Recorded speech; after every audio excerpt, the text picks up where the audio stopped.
Avec la première lecture, voilà un évangile qui aborde un sujet délicat qu'on peut difficilement évacuer ou contourner puisque c'est le cœur de notre foi. Ce sujet délicat, c'est la résurrection des morts. Et on voit Jésus accroché par ce groupe religieux, les Sadducéens, pour qui la résurrection, ça ne tient pas debout. On m'a rapporté cette anecdote. C'est une petite fille, 9 ans, qui revient du caté, Bénédicte, et qui dit à sa maman, « Maman, la dame du caté nous a dit que Jésus était ressuscité. Comment ça se fait que tu ne m'en aies jamais parlé ?» Je ne connais pas la réponse de la maman, mais je me risque à l'imaginer. Sa maman n'a rien dit à sa petite fille, peut-être simplement parce qu'elle n'y a jamais cru à la résurrection.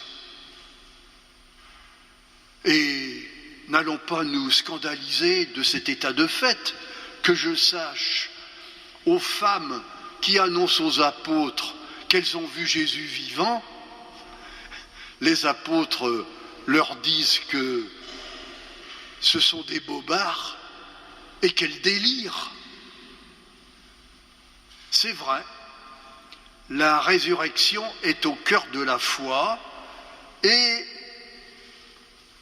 de cette résurrection, nous pouvons tirer une nouveauté pour nos vies et en particulier pour la destinée de notre corps.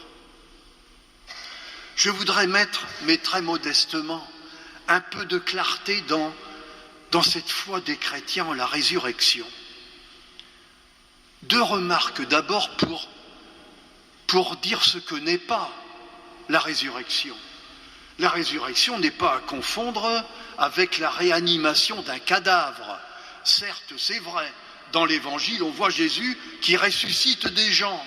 3, une petite fille de 12 ans, un jeune homme du village de Naïm, et puis son grand ami Lazare.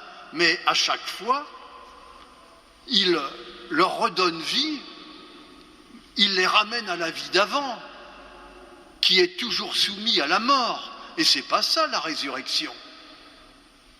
2e remarque, je constate que beaucoup de gens, même qui sont incroyants, admettent une vie après la mort, qui est souvent le prolongement mystérieux de notre propre vie de maintenant.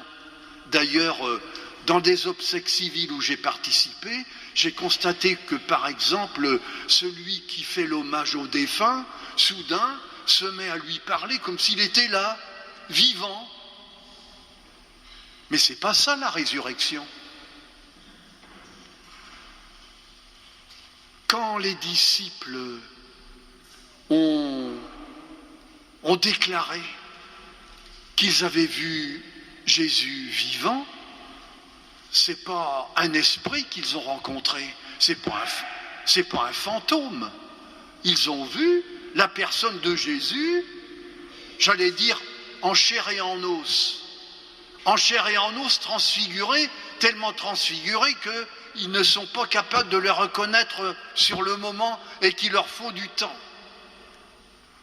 Alors certes, cette résurrection des morts et des corps n'est pas nous n'allons pas retrouver nos cendres et nos restes, mais le corps dont il est question, c'est tout ce que permet notre corps, c'est-à-dire ce qu'il permet nos relations, nos communications, nos rapports avec le monde, nos sens qui nous permettent de découvrir le monde et les autres.